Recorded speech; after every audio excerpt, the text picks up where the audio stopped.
Saat di dunia Allah berjanji kalau seseorang benar sholatnya seperti yang Nabi tuntun, dia akan dijamin diberikan 5 keistimewaan yang tidak akan diberikan pada yang tidak sholat, atau orang yang sholat tapi sholatnya tidak seperti yang diinginkan Nabi tadi. Nah, jadi Nabi itu membuat ketat fikih sholat, bukan ingin membebani kita supaya rumit sholatnya, bukan. Jadi persoalannya, Nabi menginginkan setiap umatnya mendapatkan 5 keistimewaan ini. Jangan sampai ada umat Nabi nggak dapetin satu di antara yang 5 ini. Ya. Dengan cepat, satu, orang yang sholatnya benar dijamin oleh Allah pasti jadi orang baik. Sifat dan sikapnya pasti baik. Ya, itu ada di Quran surah ke-29 ayat 45, seperti pernah kita bahas di pertemuan lalu. Inna salata tanha 'anil fahsya wal munkar. Orang yang salatnya benar, sungguh salat yang ditunaikan dengan benar itu akan mencegah pelaku dari 2 sumber keburukan.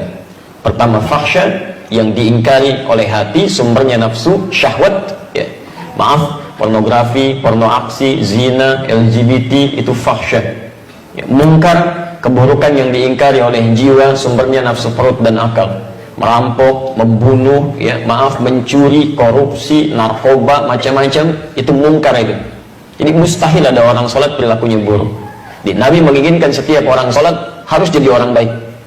Silahkan Anda cek ya, anak-anak kita itu baru tumbuh saja, menjelang balik usia 7 tahun, yang ditekankan oleh Nabi itu sholatnya, bukan yang lain. Karena diajari dia sholat. Kenapa? Karena kalau anak-anak baik sholatnya dari sejak awal, akan tumbuh jadi orang baik setelahnya. Saya ingin sampaikan pesan nih, agak unik sekarang ya. Kalau dulu orang fokus pada sholat nih, sekarang saya agak bingung, anak-anak TK udah diajarin manasik gitu kan. Insya Allah, fokus dulu pada sholatnya gitu kan. Tidak salah memang, cuman fokus pada yang utama gitu. Sholat pada belum baik, masuk ke masjid langkahnya sudah salah, diajarin manasik gitu kan. Baik, memang tidak keliru, tidak, cuma ada prioritas yang harus kemudian jadi patokan di situ. Baik, yang kedua, orang yang sholatnya benar, itu hatinya cenderung tenang. Cenderung tenang. Ada di Quran surah ke-20 ayat ke-14, ditafsir di Quran surah ke-13 ayat ke-28. Kita sudah bacakan.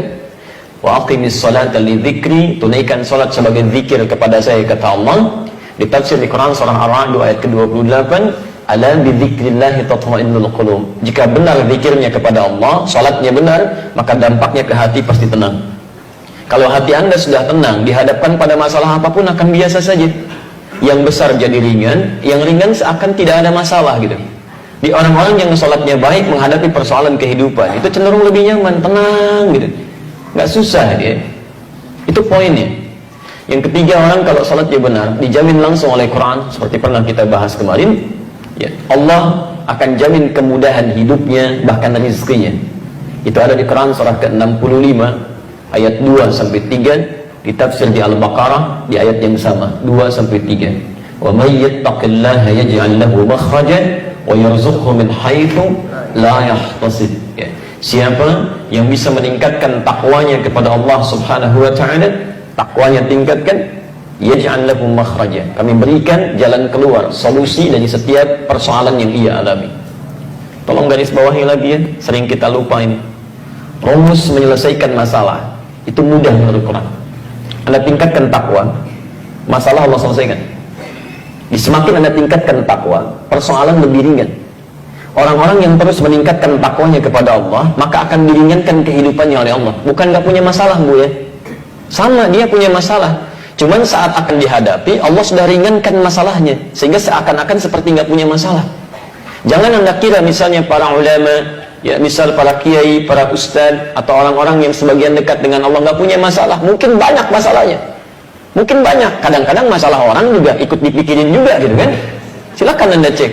Apa Anda pikir pulang pengajian ustadz selesai? Tidak. SMS kadang penuh lagi, kadang ada yang nanya via email lagi. Ya, diri sendirinya mungkin nggak punya masalah, masalah orang ikut dipikirin. Ya. Nah, tapi alhamdulillah, ya, beberapa keadaan dibuat ringan. Ya, bukan nggak punya masalah, tapi diberikan keringanan ya dengan beberapa hal yang Allah kemudian berikan aturannya. Dan Anda tidak harus menjadi ustadz atau ulama untuk mendapatkan ketakwaan kepada Allah. Abu Bakar seorang pebisnis, kan? Uthman seorang pebisnis, Umar bin Khattab seorang birokrat. Ketika dekat dengan Allah, ringan masalah kehidupannya. Tayyib. Nah, bagaimana cara meningkatkan takwa? Kalimat takwa disebutkan 115 kali dalam Al-Quran. Kalimat pertamanya bersanding dengan sholat di Al-Baqarah ayat 2-3. Dzalikal kitabu la raiba fihi hudan lil muttaqin. muttaqin. Siapa muttaqin ini? Ayat 3-nya. Alladzina yu'minuna bil ghaib wa yuqimunas shalah, yang menyempurnakan salat. Jadi kalau Anda punya persoalan dalam kehidupan, padahal salat tiap hari 5 waktu plus sunnahnya belum selesai juga, maaf, bukan karena salatnya, mungkin cara kita menunaikannya yang belum sempurna. Karena bahasa Qur'annya menyempurnakan salat, bukan cuma asal salat. Baik, yang keempat, orang yang salatnya benar dijamin langsung oleh Al-Quran, setiap doa yang ia mohonkan kepada Allah itu akan disegerakan untuk dijawab. Disegerakan untuk dijawab. Masya Allah, ya. Itu sudah kita contohkan di bulan lalu. Bahkan contohnya, contoh yang sangat luar biasa, yang kata manusia nggak mungkin terjadi, kata Allah tidak ada yang mustahil. Itu contoh di Quran surah ketiga Ali Imran ayat 38 sampai 39. Posisi paling kanan sebelah atas di pojok, ya, yang sudah berumah tangga puluhan tahun, sudah sepuh, rambutnya sudah memutih, fisiknya sudah letih, istrinya maaf divonis menopause dan mandul, kata dokter nggak mungkin nih, ya, ada keturunan. Tapi apa yang terjadi? Teruskan aja ya. Antum kan sudah sholat, tenang aja deh. Urusan lampu padam nyala, urusan kita ta'lim. Jadi apa yang terjadi? Suaminya kemudian sholat, memohon kepada Allah dalam sholatnya dan dikabulkan dan punya keturunan dia. Ya. Dan yang terakhir, yang kelima, teman-teman sekalian, orang yang sholatnya benar dijamin oleh Allah Subhanahu Wa Taala hidupnya akan selalu bersanding dengan kesuksesan dan kebahagiaan apapun aktivitasnya.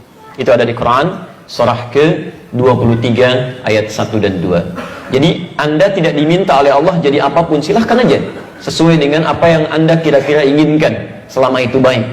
Yang penting kaidah Qurannya soleh, ya, menjaga aturan Allah, dekat dengan Allah. Quran surah ke-7 ayat 189. Anda mau jadi pembisnis, silahkan pembisnis yang soleh. Anda jadi diplomat, silahkan diplomat yang soleh. Anda mau jadi tentara, polisi, silahkan tentara polisi yang soleh. Ya, Anda mau jadi apapun silahkan sepanjang Allah ridha, itu saleh. Nah, dijamin oleh Quran, jika benar salat Anda khusyuk ditunaikan, maka semua profesi Anda akan dibimbing oleh Allah mencapai puncak kesuksesan terbaik dan bahagia hidupnya. Ya, dalilnya Quran surah ke-23 ayat 1 dan 2. Qad aflahal mu'minun. Orang yang imannya benar pasti akan mencapai kesuksesan dan kebahagiaan dalam setiap aktivitas hidupnya. Apa ciri pertamanya? Ayat 2-nya. Alladzina hum fi salatihim khashi'un. Jadi rahasia dibalik perintah Nabi, ketatnya aturan Nabi terkait persoalan salat ini bukan semata persoalan fikih, tapi Nabi ingin memastikan semua umatnya, satu, baik sifat dan sikapnya, kedua, tenang dalam menjalani kehidupan, ketiga, mudah dalam mengatasi persoalan, keempat, bila cepat dikabulkan Allah, dan kelima, apa